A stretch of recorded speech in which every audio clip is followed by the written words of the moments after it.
For this video guys, no, ayan, kabisihan na naman at medyo marami na naman tayong i-display ngayon, no, and salamat sa blessing, sana umabot pa sa finish line, ayan, at sa krisis ng panahon ngayon, kailangan magsakripisyo, magtiyaga, magtiis, no, wag na natin isali ang magtipid dahil kahit anong tipid mo, gagastos ka pa rin. Ayan.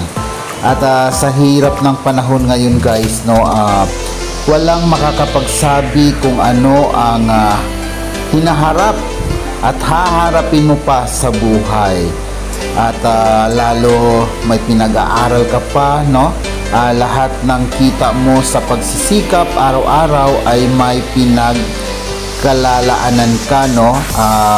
Mahirap man sabihin na kinapakapos ka pero walang naniniwala at walang nakakaunawa sa iyo kasi buhay mo yan, buhay ko to.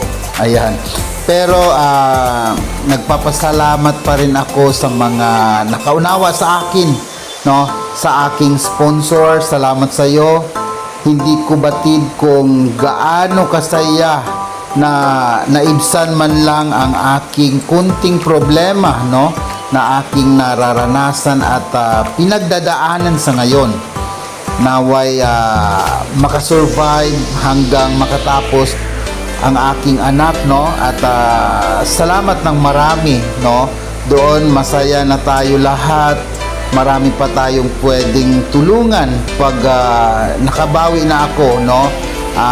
Maisisave ko lang ang lahat, no, at may survive din natin ang lahat, no. Ayan, kung ganito lahat ng mindset, no, ng ating isipan bilang isang tao, walang maghihirap sa pamilya, no, lalo kung tulong-tulong, lalo kung yung iniisip mo ay yung kapakanan din ng iba, no. Ayan. So, para sa akin kasi, yun din yung aking mindset, no? Yan din yung aking goal na sana kung makatapos man yung anak ko ay matutulungan ko pa yung iba kong mga pamangkin din, no? Katulad ngayon, lahat naman tayo ay dumaranas ng kahirapan at krisis sa buhay, no? Kanya-kanya muna tayo ng laban, ayan. Pero sa panahon ko ngayon ay talagang napakahigpit ng laban, no? At nagpapasalamat tayo, nagpapasalamat ako at yun nga, merong nag-sponsor para sa ating hanap buhay, no? Hindi ko nababanggitin kung sino sa aking pamilya, pero salamat pa rin at yung suporta ninyo sa akin ay lubos-lubos na talaga, no? Ayan, so sana makabawi pa ako. Ayan, maraming salamat, and for this video nakikita ninyo kung gaano kasaya at kaaliwalas na naman ang aking pwesto, no?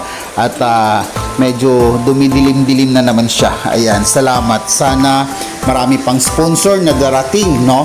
Para yun, matulungan man lang ako para sa pagtapos ng aking anak. Ayan, salamat at maraming salamat. God bless us all. Thank you.